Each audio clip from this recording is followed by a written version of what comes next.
I'm sure to many of us, the world seems to be in a rather sorry state these days, socially, economically, politically, but also environmentally, with the rampant loss of biodiversity and escalating global temperatures. But I also want to remind everyone that things have been worse. You can imagine that. 65 million years ago, at the end of the Cretaceous, an asteroid hit the planet, causing massive environmental destruction and species extinction, including, as most of you know, the demise of the dinosaurs. It was pretty bad. But out of that destruction arose a great expansion of new living things. Flowering plants expanded, new insects, birds, mammals, and one species began to form called Homo sapiens.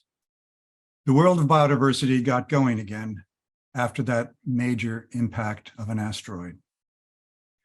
This is what Ed Wilson taught many of us as Harvard undergraduates in Biology 101 about 50 years ago. He taught us that life is unbelievably complex, that it is easily perturbed, but that it goes on. Ed Wilson was an inspiring teacher, a diligent scientist, and an unrelenting global environmental advocate. And after devoting his career to understanding and protecting nature, he came up with the idea near the end of his life that the only way to keep life going was by setting aside 50% of the planet as a zone to be protected long into the future. How long into the future? Well, for as long as it will take us, the single species that is causing this upheaval, to learn how to coexist with the other 10 million species on the planet. He called his idea half Earth, and he saw it as the only solution.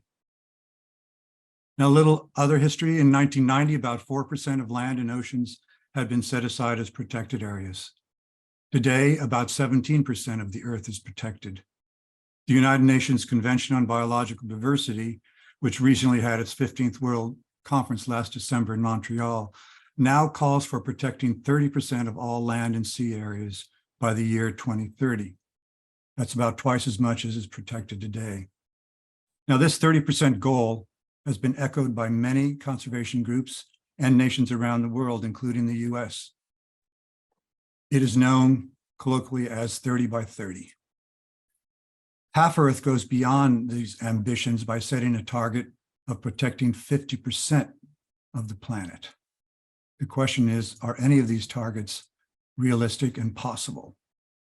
Now, last October, Class Act 73 convened a panel of classmates in the same type of forum who have worked in the field of biodiversity and environmental conservation for a good part of their careers.